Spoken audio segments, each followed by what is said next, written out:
ಶಾಸಕ ವಿಜಯಾನಂದ ಕಾಶಪ್ಪನವರ ಅಭಿಮಾನಿ ಬಳಗದ ಯುವಕರು ಮುಖ್ಯಮಂತ್ರಿ ಸಿದ್ದರಾಮಯ್ಯ ವಿರುದ್ಧದ ಷಡ್ಯಂತ್ರ ಎದುರಿಸಲು ಬನಶಂಕರಿ ದೇವಿಯನ್ನು ಪ್ರಾರ್ಥಿಸಲು ಇಲಕಲ್ಲಿನಿಂದ ಬನಶಂಕರಿಯವರೆಗೆ ಆಯೋಜಿಸಿದ್ದ ಪಾದಯಾತ್ರೆಯ ಸಂದರ್ಭದಲ್ಲಿ ಮಾರ್ಗ ಮಧ್ಯ ಪಾದಯಾತ್ರಿಕರಿಗೆ ಉಪಹಾರ ನೀಡಿ ಮಾತನಾಡಿದರು. ಕಾನೂನಿನ ಮೂಲಕ ಎಲ್ಲವನ್ನೂ ಎದುರಿಸುವ ಶಕ್ತಿ ಮುಖ್ಯಮಂತ್ರಿಗಳಿಗಿದೆ. ದೈವ ಕೃಪೆಗಾಗಿ ಯುವಕರು ಮಾಡುತ್ತಿರುವ ಈ ಪಾದಯಾತ್ರೆ ಶ್ಲಾಘನೀಯ ಎಂದರು.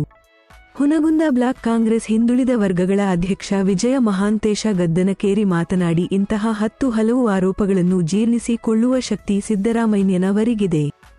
ಜೇನುಗೂಡಿಗೆ ಕಲ್ಲೆಸೆಯುವ ದುಸ್ಸಾಹಸವನ್ನು ಬಿಜೆಪಿ ಜೆಡಿಎಸ್ ಬಿಡಬೇಕು ಎಂದರು. ಈ ಸಂದರ್ಭದಲ್ಲಿ ಕಾರ್ಯಕ್ರಮ ಆಯೋಜಕರಾದ ಮಾಂತೇಶ್ ಹರ್ತಿ, ಎಂಡಿ ಭಾಗವಾನ್, ಅಬ್ಬುಹಳ್ಳಿ, ಸದ್ದಾಂ ಇಲಕಲ್, ಅಮೀರ್ ಇಟಗಿ, ರಜಾ ಕುಣಚಿಗಿ, ಮಹಾಂತೇಶ ಹಿರೇಂಥ ಮತ್ತಿತರರು ಉಪಸ್ಥಿತರಿದ್ದರು.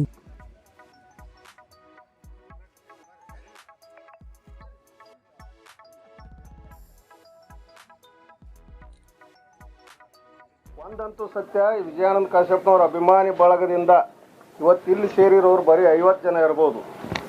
ಇವ್ರು ಯಾರು ಸಾಹೇಬರಿಗೆ ಸಹಿತ ಕಲಿಸಲಾರ್ದ ಸ್ವಯಂ ಸ್ಫೂರ್ತಿಯಿಂದ ಬಂದವರು ಇವರು, ಅವ್ರ ಅಭಿಮಾನಿಗಳು. ಇಲ್ಲೇ ಅರ್ಥ ಆಗುತ್ತೆ ಸಿದ್ದರಾಮಯ್ಯ ಅನ್ನೋದು ಒಂದು ಸಮುದಾಯಕ್ಕೆ ಸೇರಿದ ನಾಯಕ ಅಲ್ಲ ಅಂತ. ಯಾಕಂದ್ರೆ ವಿವಿಧ ಸಮುದಾಯಕ್ಕೆ ಸೇರಿದ ಯುವಕರು ಎಲ್ಲ ಸಮುದಾಯದ ಹುಡುಗರು ಇವರು. ಸಾಹೇಬರಿಗೆ ಸಹಿತ ಅವರು ಒಂದು ಮಾತು ಕೇಳಿಲ್ಲ, ಸ್ವಯಂ ಸ್ಫೂರ್ತಿಯಿಂದ ಬಂದಾರ. ಇದು ಆರಂಭ. ವಿಜಯಾನಂದ ಕಾಶಪ್ಪನವ್ರ ಅಭಿಮಾನಿ ಬಳಗ ಎದ್ದು ಕೂತೀವಿ ಅಂತಂದ್ರೆ, ಸಿದ್ದರಾಮಯ್ಯನವ್ರ ಅಭಿಮಾನಿ ಬಳಗ ಎದ್ದು ಕುಂತೀವಿ ಅಂದ್ರೆ, ಯಾಕಂದ್ರೆ ಸಿದ್ದರಾಮಯ್ಯ ಅಭಿಮಾನಿ ಬಳಗ ಅಂದ್ರೆ ಜೇನುಗೂಡು ಇದ್ದಂಗೆ. ಒಂದು ಸಾರಿ ಅದಕ್ಕೆ ಕಲ್ಲು ಎಸೆದ್ರೆ ಅದನ್ನ ನಿಗ್ರಹಿಸೋದು ಯಾರಿಗೂ ಆಗೋದಿಲ್ಲ. ಇದು ರಾಜ್ಯಪಾಲರ ನಡೆಯನ್ನ ಪ್ರಶ್ನೆ ಮಾಡಕತ್ತಿಲ್ಲ. ಸಾಹೇಬ್ರು ಹೇಳಿದಂಗೆ ಕಾನೂನಿನ ಮುಖಾಂತರ ಅದನ್ನು ಎದುರಿಸುವಂಥ ಶಕ್ತಿ ಸಿದ್ದರಾಮಯ್ಯವ್ರಿಗೆ ಐತಿ.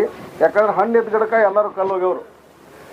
ಯಡಿಯೂರಪ್ಪ ಅಂತ ಹಣ್ಣಿಲ್ಲದ ಗಿಡಕ್ಕೆ ಯಾರೂ ಕಲ್ಲೋಗೋದಿಲ್ಲ. ಕುಮಾರಸ್ವಾಮಿ ಅಂತ ನಿಷ್ಪ್ರಯೋಜಕ ಗಿಡಕ್ಕೂ ಯಾರೂ ಕಲ್ಲೋಗೋದಿಲ್ಲ. ಇದು ತುಂಬಿದ ಫಲವತ್ತಾದ ಮರ ಸಿದ್ದರಾಮಯ್ಯ. ಅಂಥವ್ರ ಕಡೆ ಕಲ್ಲು ಬಿಜೆಪಿ ಮಾಡಾಕತ್ತೈತಿ. ಸೂರ್ಯಾಗ ಉಗುಳಾಕತ್ತಾರ ಅವರು. ಸೂರ್ಯಾಗ ಉಗುಳಾಕತ್ತಿರ ಮಕ್ಕದ ಮೇಲೆ ಅವ್ರ ಉಗುಳು ಅವ್ರಿಗೆ ಬೀಳುತ್ತೆ. ಇದು ಶತಸಿದ್ಧ, ಇದು ಆರಂಭ. ಮುಂದಿನ ದಿನಗಳಲ್ಲಿ ಇದೇ ಪ್ರವೃತ್ತಿಯನ್ನು ಬಿಜೆಪಿ ಮುಂದುವರಿಸಿದ್ರೆ ಸಾಹೇಬರ ನೇತೃತ್ವದಲ್ಲಿ ಹುಣಗುಂದ ಮತಕ್ಷೇತ್ರದಿಂದನೇ ಇಡೀ ರಾಜ್ಯಾದ್ಯಂತ ಉಗ್ರ ಹೋರಾಟ ಆರಂಭ ಆಗುತ್ತಂತ